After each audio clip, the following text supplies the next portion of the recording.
Imagine this, everyone. You're living in a tiny village. The nearest high-speed internet is miles away, and every single person you know, your family, your neighbors, even the local shopkeeper, tells you that your dream is childish, stupid, and impossible. Hello, friends, and welcome back. If you're new here, thank you so much for joining this journey. Today, I'm pulling back the curtain and getting deeply personal, sharing the raw, unedited truth of how a kid who couldn't afford a proper camera managed to build a successful online empire, all from a small, often overlooked village. I remember the air in the village was thick with skepticism. My initial office wasn't some fancy studio. It was the corner of a dusty shed, shared with chickens, and the background music was the constant buzzing of insects. The goal of financial independence felt impossibly far, a luxurious dream reserved for movie stars, certainly not for a village youth like me trying to use free public Wi-Fi access spots just to upload a single file that took 8 hours to process. That moment hit me hard, not just because I was rejected the money, but because the condescension stung like a bee. That night, I made a promise to myself, shaking with a mix of fury and determination. I would not just succeed. So why YouTube? Because I realized my life, the very thing people dismissed as boring, was unique content. People in concrete jungles crave authenticity. They want to see real life, real struggle, and real beauty untouched by commercial polish. My niche became clear: authentic village life, unfiltered. I decided to film the simplest things: how we cook traditional food over an open fire, how we manage our small crops, the stunning sunsets over the fields, and the genuine, heartfelt conversations with my aging grandmother. I decided to sell my reality, not a manufactured fantasy, believing that honesty would eventually cut through the noise of the internet. The initial setup was hilarious, honestly. My first camera was an ancient, cracked smartphone that overheated after 15 minutes of recording. My tripod was literally a stack of uneven bricks held together with rubber bands. The editing software? The free trial version that watermarked every single frame, forcing me to learn quickly how to crop out the obvious promotional branding. The sound quality was atrocious. Every video sounded like I was underwater, trying to compete with the noisy local wildlife. The first few months were brutal, a true test of patience and ego. Imagine putting 10 hours into scripting, filming, and editing a video, only for it to be viewed by 5 people, and 3 of those were probably automated bots. My subscriber count stayed stubbornly at 0 for weeks. I started questioning my sanity. Was my relative right? Was this just city nonsense? The statistics dashboard was a wasteland of red zeros. Every content creator understands this crushing feeling of creating something you pour your soul into, only for it to vanish into the vast digital abyss.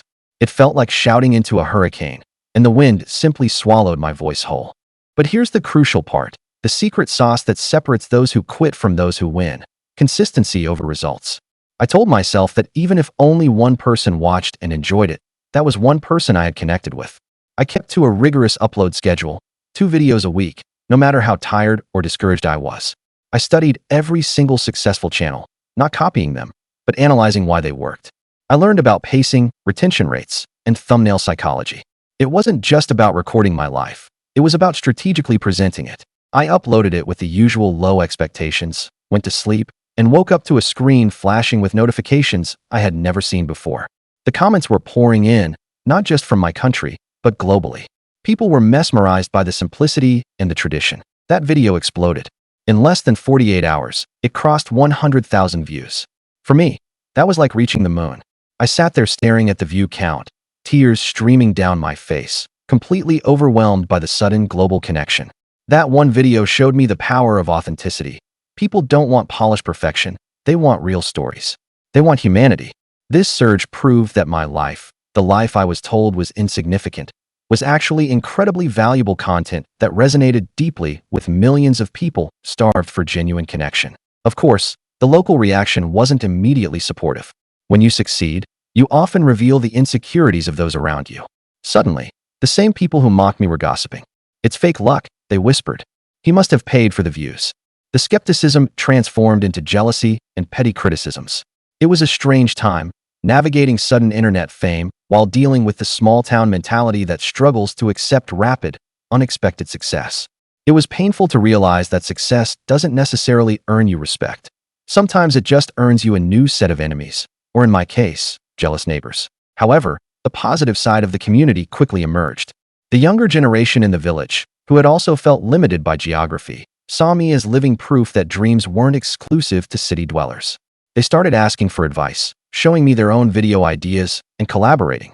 That was truly the sweetest reward, inspiring others to overcome the geographical limitations they felt trapped by. My channel became a beacon, a small symbol that with determination and a smartphone, you could access the entire world, and the world could access you, no matter where you started. Next came the terrifying hurdle of monetization. Reaching the view and subscriber threshold was exhilarating, but then came the endless paperwork, the AdSense verification, and the agonizing wait for that crucial PIN code to arrive at my very remote physical address. Every email felt like a life or death moment. I remember checking the physical mailbox multiple times a day, convinced the post office had lost the key to my future. The technical hurdles of translating internet success into physical, bankable currency are often the most stressful part of the journey for any new creator. Then, the moment of truth, the first paycheck. It wasn't a huge amount, but it was enough to cover a month of expenses for my whole family, and it had been earned entirely through my storytelling, filmed in that dusty shed. The content quality immediately jumped, attracting even more viewers who appreciated the improved visuals while still connecting with the raw authenticity of the village setting. It's important for all of you watching to remember, start cheap, but always reinvest in quality once you prove the concept works. Quality matters, but soul matters more. As the channel scaled, the demands became too much for one person. This is where the success expanded beyond just me. I hired my younger cousin as an editor and trained a local friend to help manage the community comments and social media promotion. Suddenly, my impossible city dream was creating real, sustainable employment opportunities right here in our village, jobs that didn't require leaving home or working for distant corporations. This transformation, from sole creator to a small media enterprise, proved that even the humblest origins can harbor massive economic potential. But with fame comes responsibility, everyone.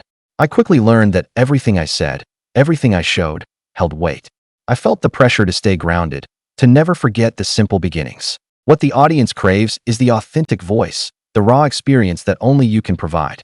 Don't underestimate the power of your own reality, especially if you feel like you come from the margins. But I combat it by focusing on the comments I receive every day. Comments from people who say my videos motivate them to appreciate their own lives, or comments from young creators who finally feel permission to chase their dreams, regardless of their zip code. That connection, that impact, is the ultimate measure of success, far beyond the AdSense earnings. And the freedom to spend time capturing the moments that truly matter, without the constant anxiety of next month's rent.